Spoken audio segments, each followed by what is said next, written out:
No vídeo de hoje vamos falar sobre o criador de deuses, o criador de mundos, a usina de conceitos de ficção científica e fantasia mais incrível da história dos quadrinhos. Eu estou falando aqui de Jack Kirby em Os Eternos, esse busão, esse ônibus que foi lançado pela Panini no início desse ano, pesadão, contando todos os volumes, todas as histórias lançadas pela mente magnífica do Jack Kirby, né? Escritas, desenhadas, editadas, tudo por ele.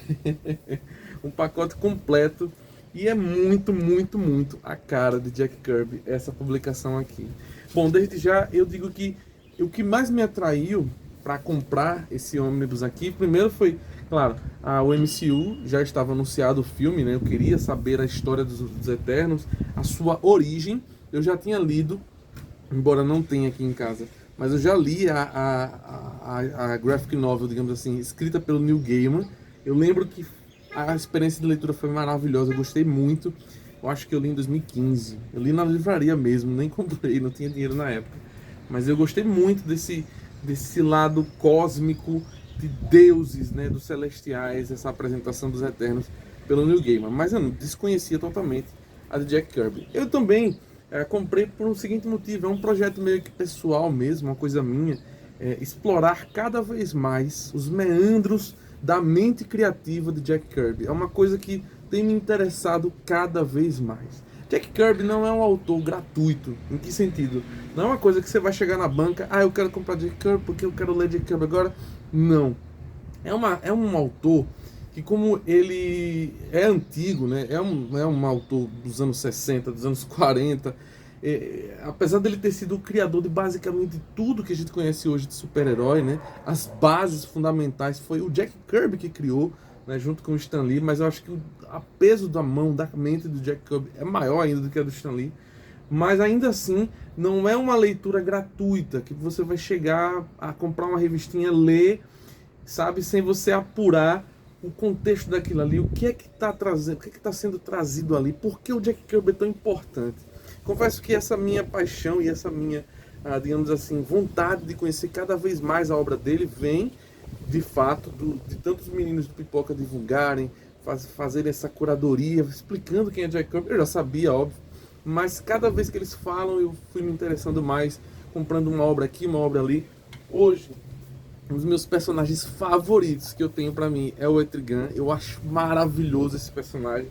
Aqui é a origem dele, do Jason Blood.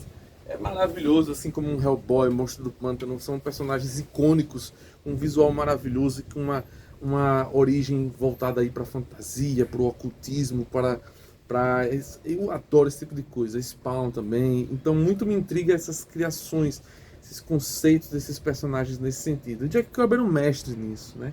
Então, quanto mais você entende como funcionava a mente de Jack Kirby, como é que ele contava uma história, sabe, os contextos, o que ele fazia, mais você fica encantado com essa verdadeira usina que era o Jack Kirby.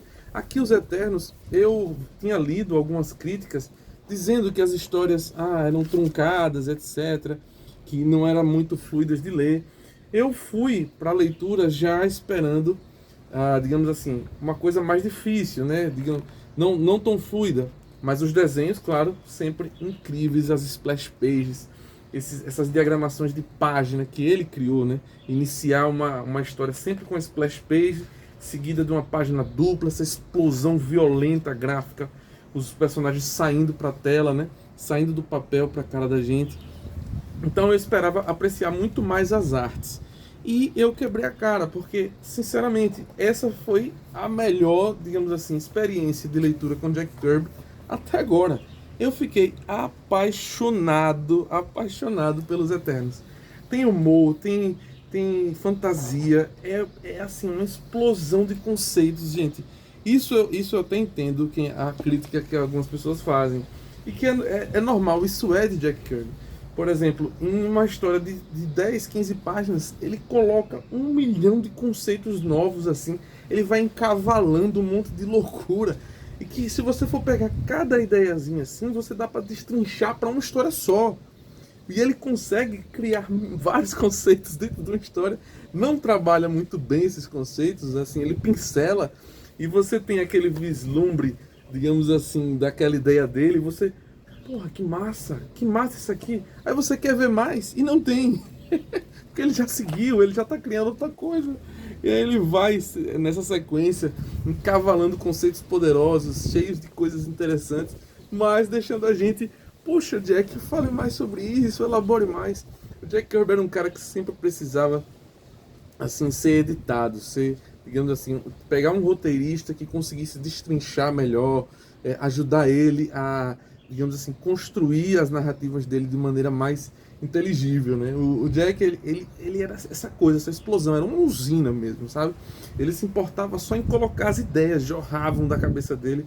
E, porra, é uma coisa atrás da outra aqui. Tem até um trecho aqui que ele fala de, nós somos demônios astronautas numa nave, um conceito assim tão maluco, demônios dentro de uma nave fazendo, aqui ó, figuras demoníacas com trajes espaciais descem munidas de armas térmicas, o caos e a destruição se seguem rapidamente. Olha que maluquice, figuras demoníacas são trajes especiais usando armas térmicas. Cara, é isso. O Jack Kirby, ele tem essa coisa, essa veia de espontaneidade criativa que é até infantil às vezes. E eu me lembro, eu era criança e eu tinha essas ideias pujantes, vivas, sabe, com essa vibração, com essa coisa. Ele é isso, ele é essa explosão criativa que lembra muito uma coisa de infância, de espontaneidade. E essa é a riqueza de Jack Kirby. Bom, o vídeo já está ficando um pouco extenso, mas eu espero que vocês tenham entendido o meu ponto aqui sobre isso aqui. É muito bom. Eu indico muito, muito para você que quer conhecer melhor a obra de Jack Kirby.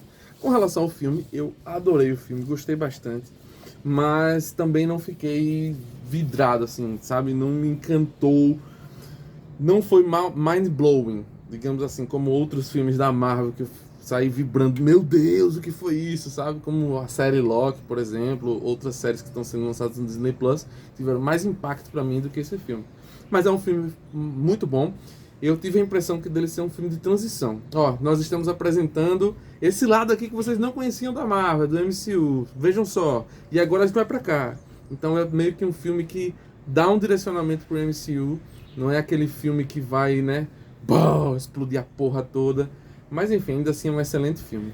Por esse vídeo é só. Deixa sua curtida, compartilha, se inscreve, compra pelos nossos links pra gente conseguir comprar mais quadrinhos e falar mais com vocês. E por esse vídeo é só. Até a próxima. Valeu!